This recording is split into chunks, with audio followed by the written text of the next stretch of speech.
Okay, so a lot of people have been asking how I've been creating the heart-shaped lithophanes, so I thought I would do a quick video and show you how I'm doing it. Please ignore the printer sounds in the background because it's printing something and I don't want to stop it. So let's go. So first we're going to get the image that we want to create a litho out of. So we'll just drag that into GIMP here. So this is a picture of my dog who died last year. I'm sure you've seen the photos of one I've made of him already. So I thought I would just use the same image again and show you the process that I used. So we start with the image, then we're going to start bring in a heart-shaped image.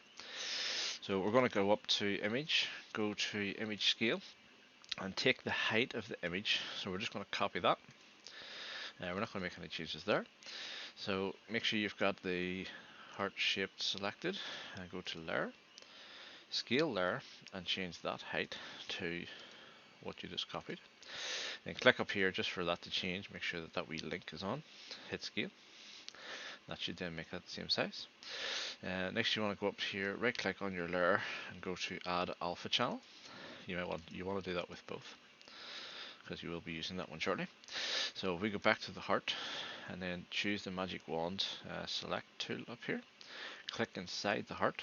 Now you can see the select has selected inside the heart, but if we zoom in, you'll see that there's still some white around the black area, so we want to take that out. So if we go to select, grow, and grow it by 1 pixel, that should grow it into the black, as you can see there. Okay, so what we want to do then is just press delete, and you can see that it's now see through. And then you want to crop the picture, so select, or no, you want to move the picture, so you want to get your picture in the frame, so select your image, move it to where you want it, so get your subject in the frame. You want to make sure that your image covers all of the black heart as well, because you're going to need that.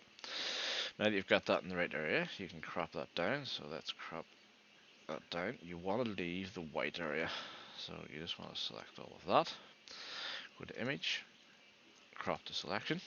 So you've now got that with the white areas outside here. If we then go to the magic select tool again and go to the heart, just click on the white bit. It should select all of the white here. If not, if there's still some that you need to select, hold down the shift key and select all the white. Then you want to change to your picture layer, and you can hide your heart layer just so as you can see that it's all selected. And then you want to hit delete again, and you should see that all change to transparency. You don't want any transparency in your litho because Luban software just doesn't like that. So what we want to do is we add a layer, we'll just call it BG for background, put it in and put it to the back, so we've now got white around the litho. Okay, so that's your image for your litho done, so we can go ahead and export that. So we're going to export that and we'll just call it dog. So we want to save it as a JPEG, export, export again, and then we want to do the same for our heart image as well. So we want to show the heart and hide that, so you just want the blank heart, and we shall do the same. So export as, and we'll just overwrite that one. Well, we'll not. We'll save it as heart 2, just so as we still have the original file. So export. Sorry, I've got a little bit of sniffles too. So next we want to go into Luban. So as you can see, I already have the litho already here, so we shall show you how to do that. So you choose shape, flat, browse, and we want to select that image. So we want to select dog, open that. That gives you that litho there. So it's a standing flat litho, and the frame is left on. So you want to print it with this white areas here. That's a lot of wastage, but it helps strengthen the litho when it's been printed. So the model size, we want to go for 100, which brings it down to 99.2 because the heart shape that we're going to extrude is going to be 100. So that's all of pretty much the default settings, and we can just export. So we just want to export to our current folder, and that's that exported.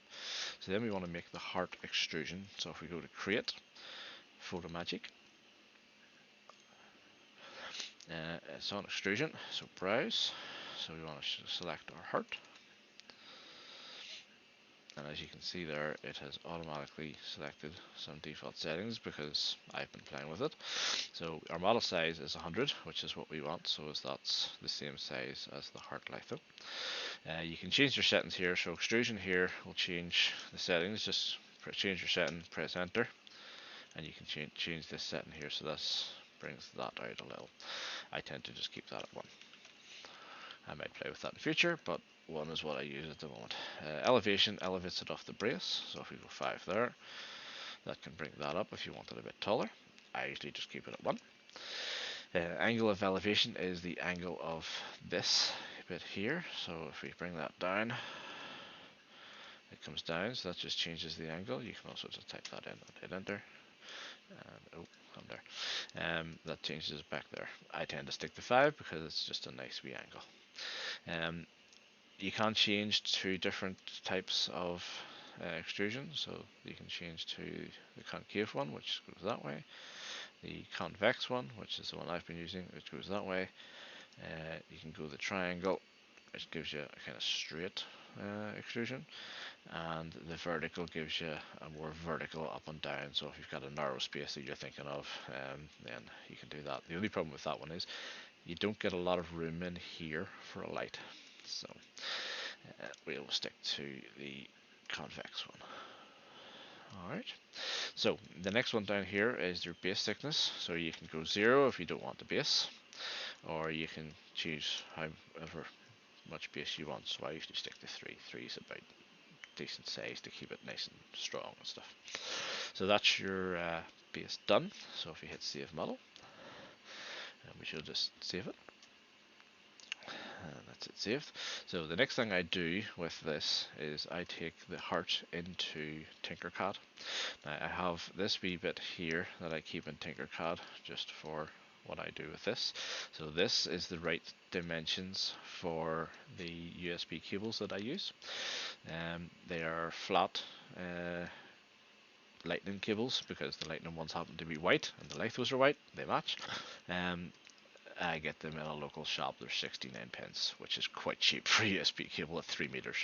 So the dimensions are 6 millimeters by 20 meters. 20 millimeters back is just arbitrary. You can have that as long as you want just to get out the back. The height is 2.5 mil. That's just the length. I've also set it to be a hole, so it will cut a hole. So what we're going to do is we're going to import, and we're going to drag the STL that Luban created into there and import. Sometimes this takes a little longer than expected.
Just while we're waiting on that, I'll go through creating this shape. So it was just a box, just like that, and just the shapes just changed like that, just to make whatever shape that I wanted. You can't type in here, so that was 2.5. You can just type in there and just type in your numbers if you wish as well.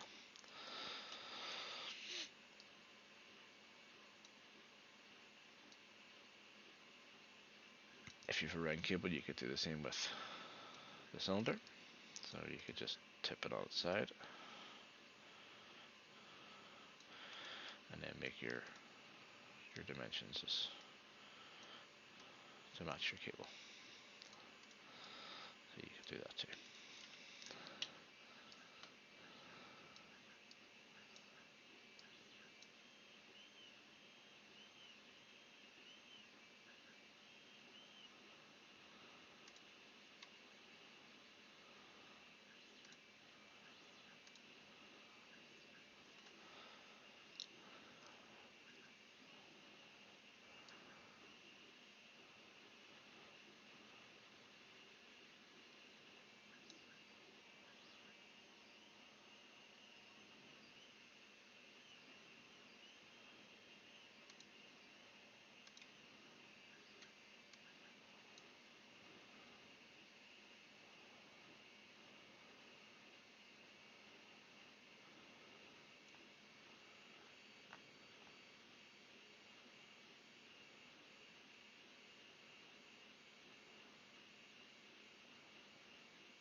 There we go.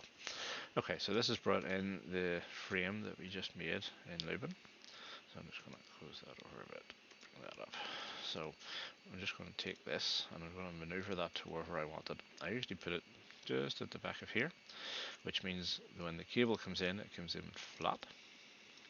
That's annoying. The cable comes in and it's flat, and the USB is then, or the LED that it's attached to sits right here.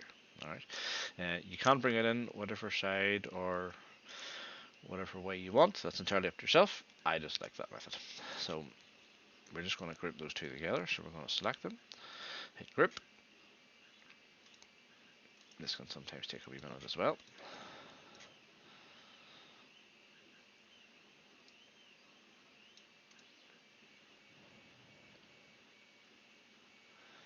There we go. So we're just going to check that it'll work. So you can see that there's now a hole in the back of the heart there.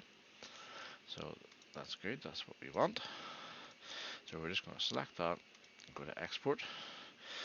Export the selected shape. There's only one shape, so it doesn't really matter. We're going to export it as an STL. So we're going to save the file. Now that saves in your local downloads folder. So you just have to go and grab that from your downloads folder. So this is the folder here that I'm working with. So we'll just drag that in. And we shall rename it to base. So that's the finished base of the STL. The finished STL for the base, and in here we have the one for the heart. So we're just going to bring that out of that folder just so as we know where it is. We're then going to open this in Cura. You could use any slicer for this, but I prefer Cura.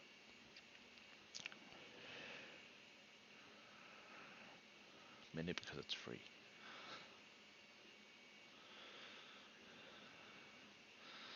So as you can see, we now have the base in Cura. And then we can just go in. So I have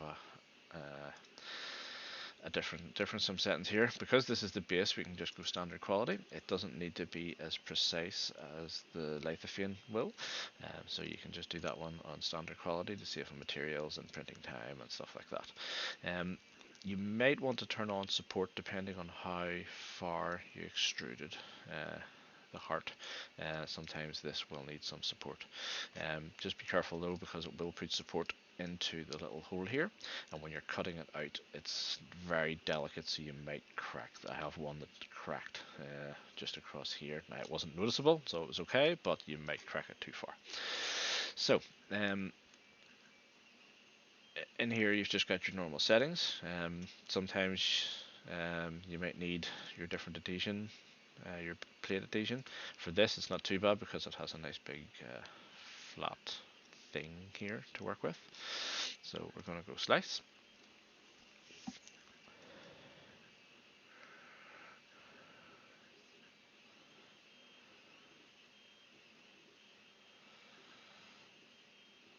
So as you can see there, it's going to take 9 hours to do this one here.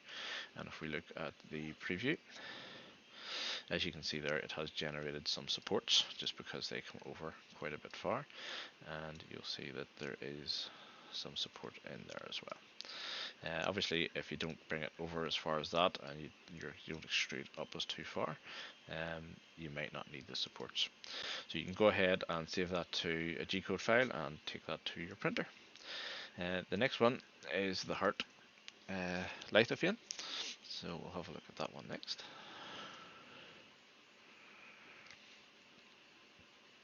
Just need to wait on here.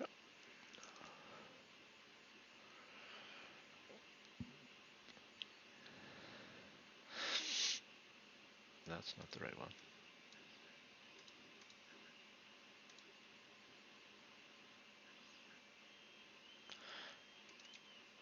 Sorry, it's that one. I clicked the wrong one.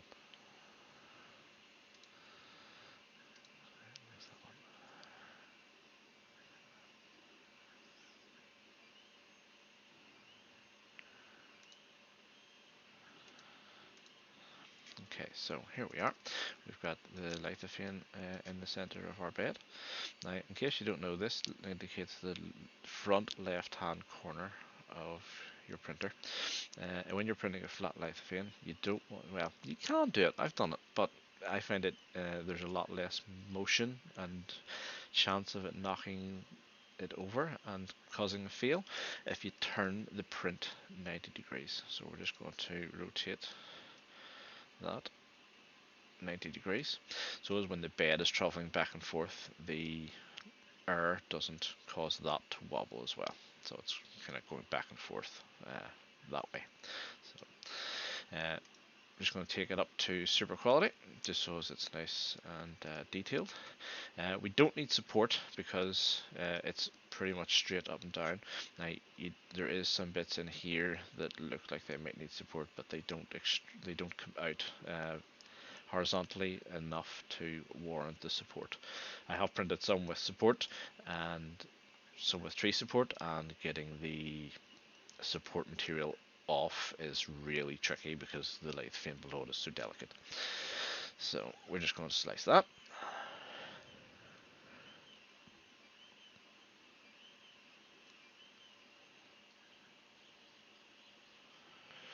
And that one takes 7 hours. So you can export that to G-code and send that to your printer.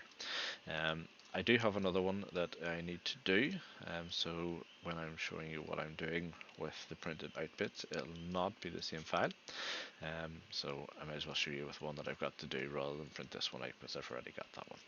So I shall just skip on ahead to that. So now that we have our Lithophane and our base printed out, we can go ahead and do the lighting. Now here's one that I done previously, which failed. As you can see on the edge there, there's quite a bit of rough stuff, so I'm kind of using this one as a test. So as you can see here, you have the white bit that was on the photo around the outside. So what you would want to do is you would want to get a nice pair of scissors and just nice and slowly cut up round the edge there. I have tried it with these, but they snap too quickly and the plastic has a tendency to crack. Nice. So far I've been lucky and it's cracked this way and it hasn't cracked this way, but the scissors do a nicer job and it's not as much of a risk. So we're going to be using this style of base because that's just the one that I have to do at the minute. This is the LEDs that I use. So each one of these here is an LED, and these copper contacts here can be cut, so you can just take a pair of snips or a pair of scissors and just cut along that line. I tend to wait until I've got it all connected to see how many LEDs I will need for that specific shape. The heart shape have been great with just one. This shape I'm thinking might need two, and there's plenty of room in there for two. As you can see at the back there is the wee cutout, the same as the heart. This is the cable that we're going to be using. This is a 3 meter USB to lightning cable. I found them for 69p at a local shop. The shop, if you live in the UK, is either Pound Stretchers, or I can't remember the new name that it's changed to, but it's whatever one that Pound Stretchers changed to in your area. They're 69p. There is micro USB ones as well, but they're black. So what we want to do is we want to snip off the end, the lightning end of the USB cable. So we're just going to snip that off. You can keep it or you can throw it away. It's entirely up to yourself. I keep them just in case. With this end, we want to strip this end.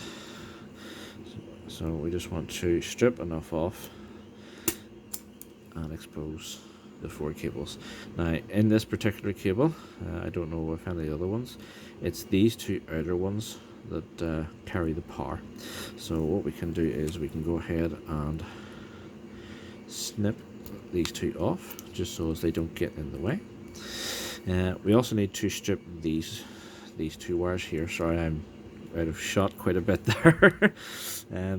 So we're just going to strip those as well. Oh, missed that one. So we have the 2 copper contacts there. And now what I like to do is I like to plug the other end into a USB battery bank, just to test that I've got the polarity correct. So we're just going to plug this in to a battery bank, and we're going to make sure the battery bank is powered, and then we're going to test this. So first of all, you have to strip away this kind of rubbery type of protector thing. The best way that I found to do that is just get a sharp knife like this one and just feed it in underneath that protective thing, but over the top of the copper contacts. So this end I have already prepared, so you should get a nice, if the camera will focus, you should get a nice clean over the top of these contacts there, so you should feel like a metal-y kind of surface. So if we take this, power that on again because it turned off, and if we just touch these,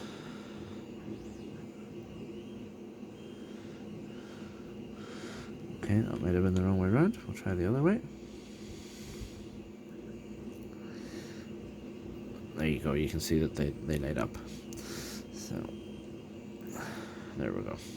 So what you want to do is you want to solder those on, but you want to wait until you've got it through the back of your base. So we shall feed that through now. So we'll just unwind this a little, just so it's a bit straighter.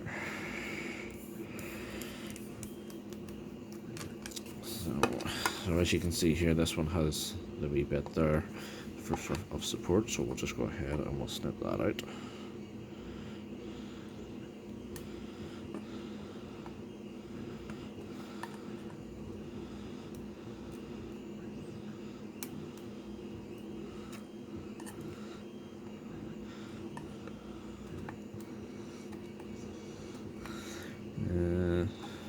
It's not perfect, but nobody's going to see it anyway. The cable's going to be over it.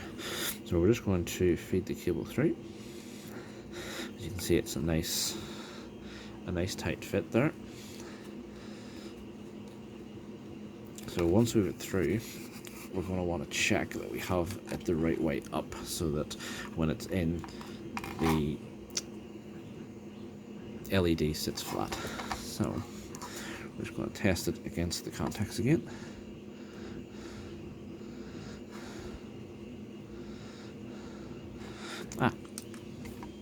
The battery turned off.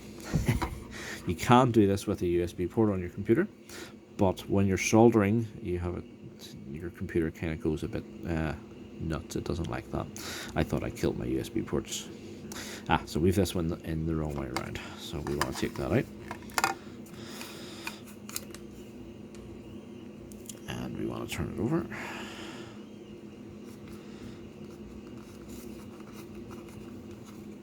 just feed it back through. So we shall check that again just to make sure. Yep, we're the right way around now. So what we're going to do is we're going to solder these contacts onto the USB. So I shall go and do that because my soldering skills are not great. Okay, so now that our connection is soldered together, it's not great, but hey, I'm not claiming to be the most expert solderer about. So we just want to put it back in so the LEDs are inside. So we want to put it so as it's just inside, and then we want to judge how many LEDs we want. So we can fit 2 in there quite comfortably. So let's check the litho that's to go on this. I haven't cut it yet. It's a photo of someone's baby, and it lights it up nicely. So I think we'll go with 2. So we're just going to cut the 2 off and use these ones because these ones are easier to use. So we just want to cut it on this black line here. So this the black line between the copper ones. So we just want to snip across that. So as you can see, these ones are now off and these ones stay lit. The only problem is the battery bank isn't supplying as much power now, so it thinks it's turned off. So these will go out eventually, but you just turn the USB back on and they're good to go. On the back of these there is a little glue strip. These were got in the pound shop if you live in the UK. They come in a reel with a USB on the end, and I just don't use it. So we're just going to stick that down in the middle there. Right, these are not the stickiest. They do stick on this pretty well. Like, I can't pull that cable out, but I like to put some hot glue in there just to secure down this end as well. So I'm going to do that, and I shall be right back. Hot glue in there just to secure the cable in place, because we don't want that to move. So now that we're done with that, I'm going to trim this Lithophane down. So let's just angle the camera a little.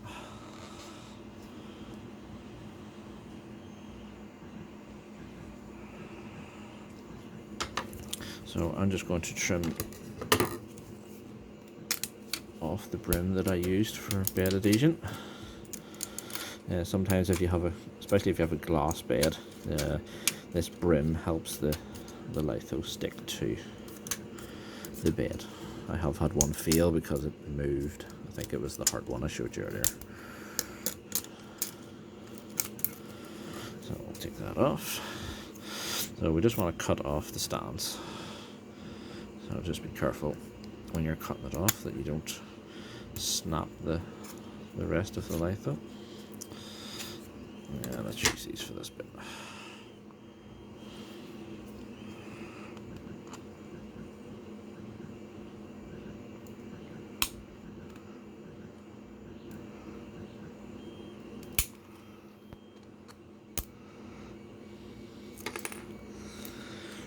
Okay, there we go.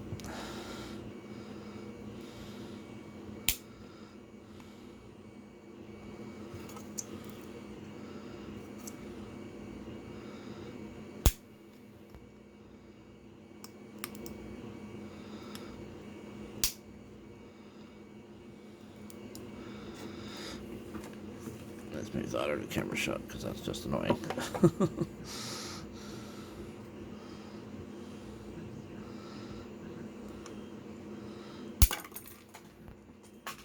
Whoops.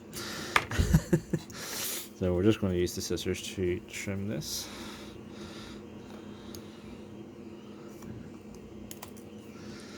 So as you can see there on the corner, there's a rounded piece there that we just need to trim off. You might be able to see it better from that angle. Maybe not. Anyway, so we'll trim it off.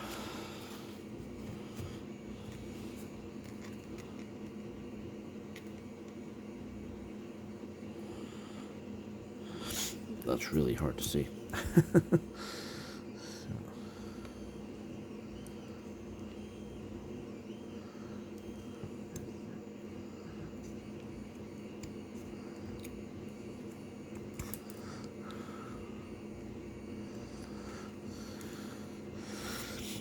Rounded rectangles are not easy.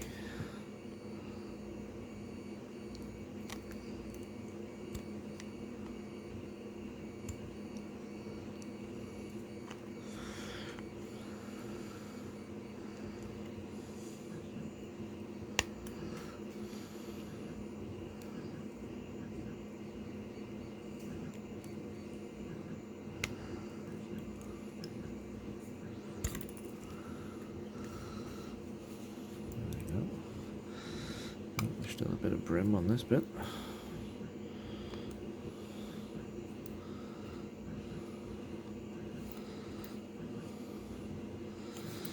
Should get that off in a minute.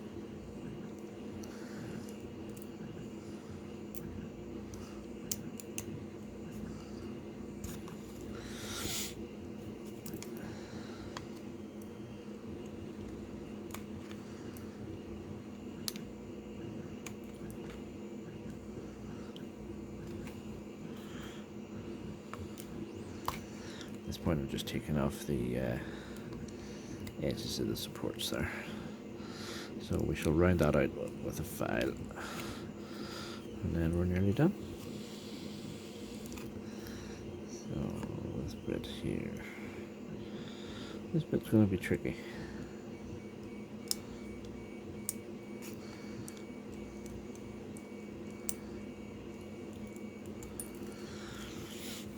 Okay, so we have our basic shape. This corner is not the greatest, so I might recheck that again.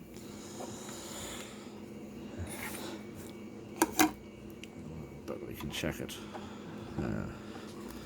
on there, and that looks quite nice. All that's left is to glue it on, and it's set. So I'm going to go tidy this corner up, and I should be back in a second. So I've cleaned this up a little, and it's time to stick it onto the base. So the best thing I've found to use is this cheap superglue. Funny enough, I have tried different brands of deer superglue, and they don't stick. They're a gel, and they never really harden for a while. It's annoying. This sticks within seconds, and it's really liquidy. I've tried Gorilla Glue, but it turns yellow, which is just not nice at all.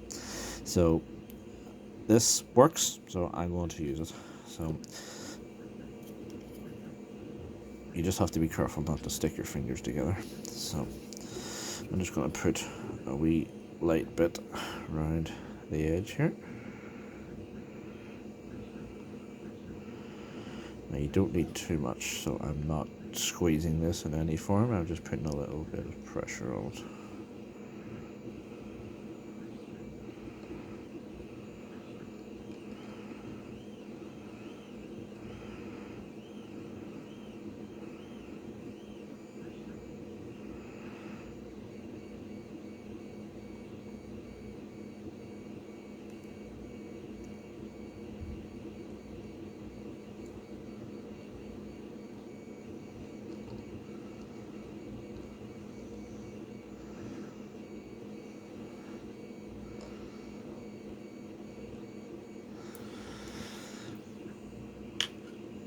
Okay, and then I'm just going to set this on top.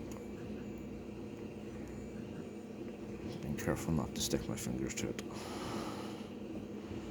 So as you can see, that's sticking right away.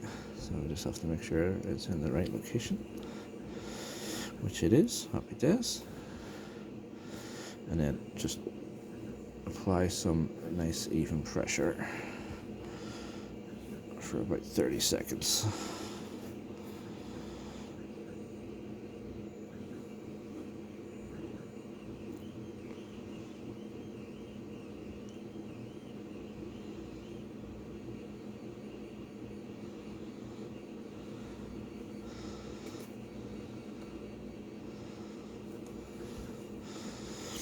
Just make sure all the edges are sealed. If you do get an edge that doesn't want to seal, you can just add some glue and apply some more pressure. It's also good time to find some strings that you maybe didn't see before.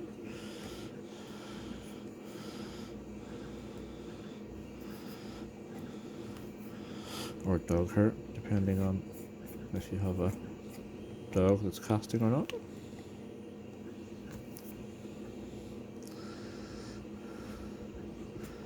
And that's us. That's that complete.